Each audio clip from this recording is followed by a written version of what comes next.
Hey everyone, I am busy getting ready for the tilt workshop today, getting a bit excited about it. I'm reviewing everybody's tilt profile, realizing how good of a job they've done and how much value that I'm going to be able to provide to everyone that attends today.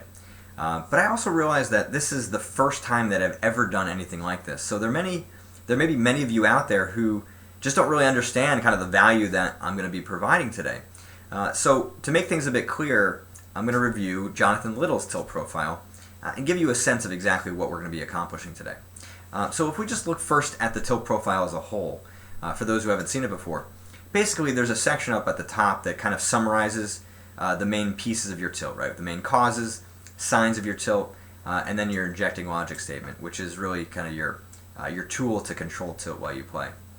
And this section is mainly for you to review before you go play and perhaps during your play, just to make it easier to help you to control tilt.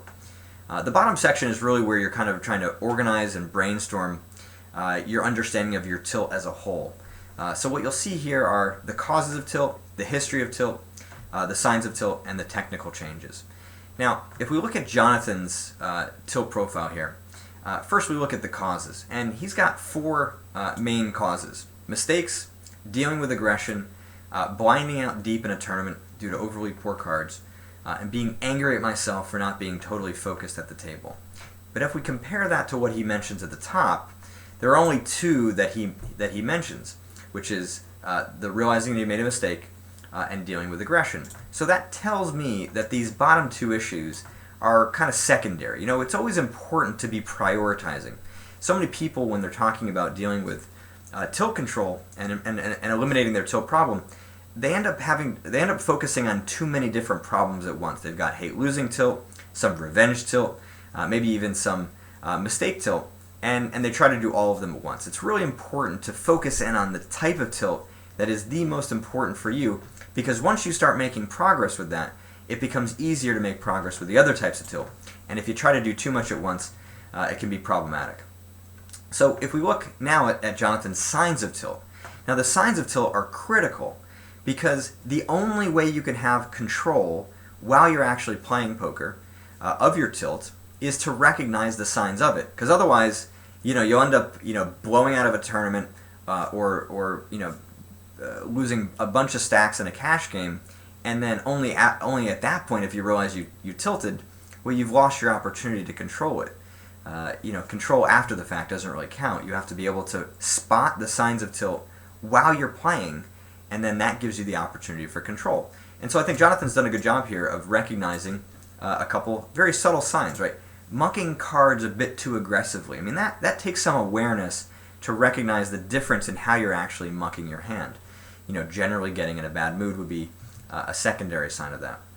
Now he's also written a couple signs of that he needs to quit, where he's not paying attention to poker at all and overly being in a bad mood, which is evidence of the tilt just accumulating more and more to the point where now his ability to control the tilt and continue to play in a highly profitable manner has been compromised. Now, what you'll see down here are a broader list of his signs of tilt. Now, for those of you who are filling this out, what I would suggest you think about this section is as a place for you to really brainstorm and get out as many of the signs of tilt as you possibly can. Now, one suggestion that I would give to Jonathan is to do more of that, because I can tell that he's still kind of in the process of brainstorming. And the reason that I know that is because there are signs of tilt that I just reviewed that are not mentioned here, right?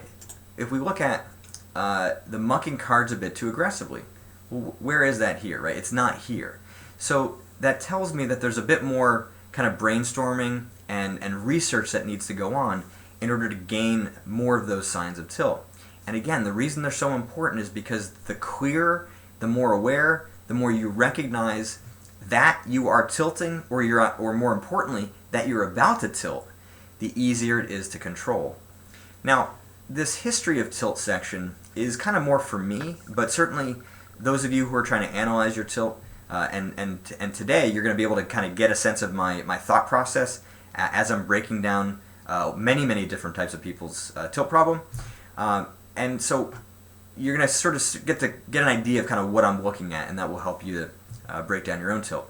Now, the thing that I pick up on most with Jonathan's tilt profile is when he says that he has had this problem for years, and we're going to assume that it's the mistake tilt problem.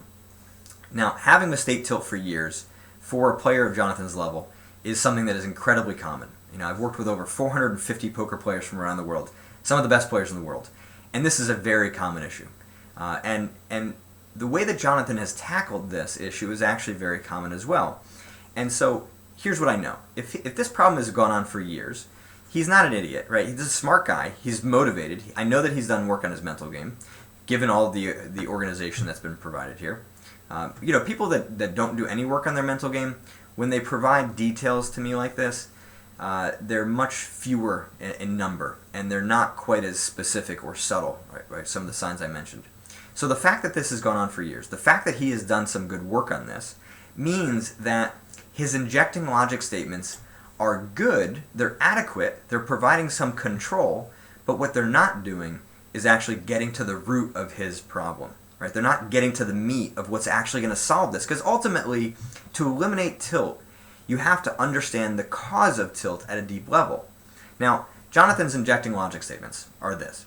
You're going to make mistakes at poker. That's unavoidable. So what that is suggesting is his understanding that mistakes are a natural part of poker.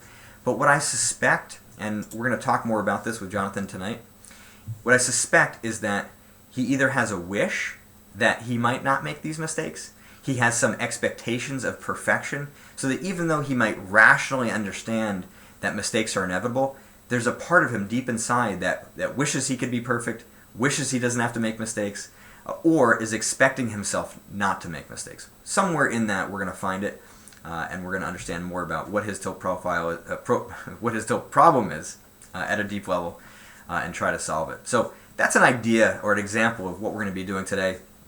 I've already reviewed lots of tilt profiles.